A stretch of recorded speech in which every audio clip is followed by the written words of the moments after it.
Terkuaknya dugaan korupsi PDNS Kominfo, antara kejahatan siber dan permainan kotor anggaran negara. Ketika ransomware membuka tabir kejahatan. Pada pertengahan tahun 2024, Indonesia kembali dihebohkan oleh serangan siber besar-besaran yang menyasar Pusat Data Nasional Sementara (PDNS). Serangan ini bukan sekadar insiden biasa, tetapi sebuah peristiwa yang mengakibatkan lumpuhnya berbagai layanan publik, termasuk layanan administrasi kependudukan, imigrasi, dan kesehatan. Data pribadi jutaan warga terekspos di dunia maya, memicu kepanikan massal. Dalam keterkejutan ini, muncul nama yang sudah tak asing lagi di dunia siber, Bjorka.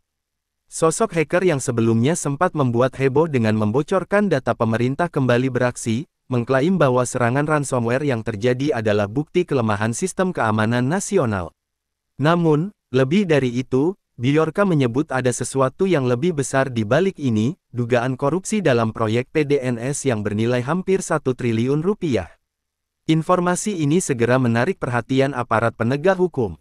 Kejaksaan Negeri Jakarta Pusat bergerak cepat, mengeluarkan surat penyelidikan terhadap proyek ini.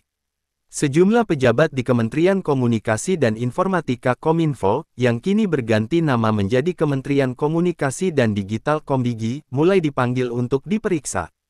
Dugaan mulai mengarah pada pengondisian pemenang tender, penggelembungan harga, dan kerjasama dengan perusahaan yang tidak memenuhi standar keamanan data. Apakah benar proyek PDNS ini menjadi lahan korupsi yang merugikan negara? Bagaimana serangan siber bisa mengungkap kejahatan di baliknya? Dan siapa saja yang sebenarnya terlibat? Artikel ini akan mengulas secara mendalam tentang bagaimana skandal ini terbongkar, siapa pihak-pihak yang diduga terlibat, serta dampak besar yang ditimbulkannya terhadap keamanan data nasional dan kepercayaan publik terhadap pemerintah. Pusat Data Nasional, ambisi besar yang runtuh oleh korupsi. Proyek Pusat Data Nasional (PDN) pertama kali digagas sebagai bagian dari rencana strategis pemerintah dalam mewujudkan transformasi digital nasional. PDN ini diharapkan dapat menjadi pusat penyimpanan data berbagai instansi pemerintah, sehingga lebih efisien, aman, dan terintegrasi. Namun, sebelum pembangunan PDN utama rampung, pemerintah memutuskan untuk membangun Pusat Data Nasional Sementara (PDNS) sebagai solusi jangka pendek. Anggaran yang digelontorkan mencapai 958 miliar rupiah, dengan tender yang dimenangkan oleh PT AL dan beberapa perusahaan lainnya. Di atas kertas, proyek ini tampak menjanjikan. Namun, sejak awal, berbagai tanda tanya muncul. Proses tender yang janggal, beberapa perusahaan yang lebih kompeten kalah dalam proses lelang, sementara PT AL yang tidak memiliki rekam jejak kuat dalam keamanan data justru menang. Anggaran yang membengkak dari tahun ke tahun, anggaran PDNS terus meningkat drastis, mencapai ratusan miliar rupiah tanpa kejelasan yang transparan.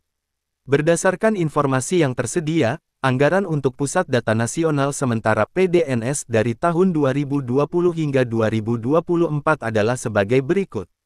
Tahun 2020, 60 miliar rupiah. Tahun 2021, 102,6 miliar rupiah. Tahun 2022, 188,9 miliar rupiah. Tahun 2023, 350,9 miliar rupiah. Tahun 2024, 256,5 miliar rupiah.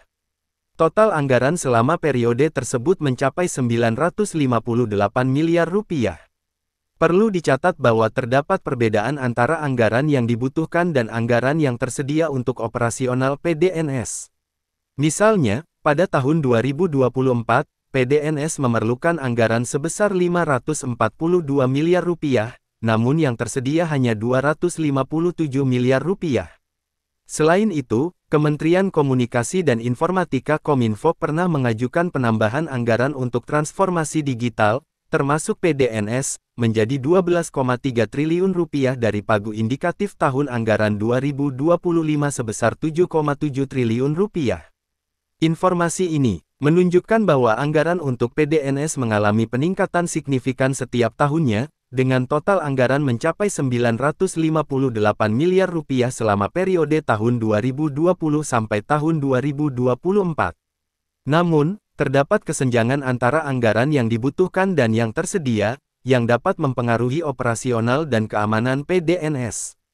Keamanan sistem yang lemah, meskipun dananya besar, sistem PDNS terbukti rapuh, terbukti dari serangan ransomware yang berhasil menjebolnya. Dugaan mulai mengarah pada adanya permainan anggaran dan pengondisian proyek untuk kepentingan segelintir orang. Serangan ransomware dan bocornya fakta baru. Pada Juni tahun 2024, publik dikejutkan oleh kabar bahwa sistem PDNS lumpuh akibat serangan ransomware. Hacker berhasil mengenkripsi data dan menuntut tebusan dalam jumlah besar agar sistem bisa kembali normal. Akibatnya, layanan publik yang bergantung pada PDNS mengalami gangguan total selama berhari-hari. Saat penyelidikan dilakukan, muncul fakta mengejutkan, perusahaan yang memenangkan proyek PDNS ternyata tidak memenuhi standar keamanan data internasional ISO 22301. Hal ini memunculkan dugaan bahwa pemilihan vendor dilakukan bukan berdasarkan kualitas, melainkan kepentingan tertentu. Pihak kejaksaan pun mulai menyelidiki lebih dalam, terutama setelah munculnya informasi dari Bjorka, yang mengklaim memiliki bukti transaksi mencurigakan dalam proyek ini. Bocoran data yang diunggah di forum hacker menyebutkan adanya aliran dana ke beberapa pejabat dan pihak swasta tertentu. Siapa saja yang terlibat? Dalam penggeledahan yang dilakukan kejaksaan di beberapa lokasi, termasuk kantor Komdigi, ditemukan dokumen-dokumen penting, aliran dana mencurigakan, serta barang bukti elektronik yang menguatkan dugaan korupsi ini. Sejumlah nama mulai disebut-sebut dalam kasus ini, di antaranya pejabat di Kementerian Komdigi, yang diduga memuluskan proyek ini sejak awal. Pengusaha pemilik PT AL, yang dikabarkan memiliki kedekatan dengan beberapa pihak di pemerintahan. Beberapa pihak swasta lainnya, yang ikut bermain dalam tender dan pembagian keuntungan proyek. Kasus ini menjadi semakin menarik karena bukan hanya menyangkut korupsi proyek pengadaan, tetapi juga kelalaian dalam menjaga keamanan data nasional. Skandal ini memberikan dampak besar bagi berbagai pihak. Keamanan data nasional terancam. Bocornya data akibat lemahnya sistem PDNS menjadi ancaman serius.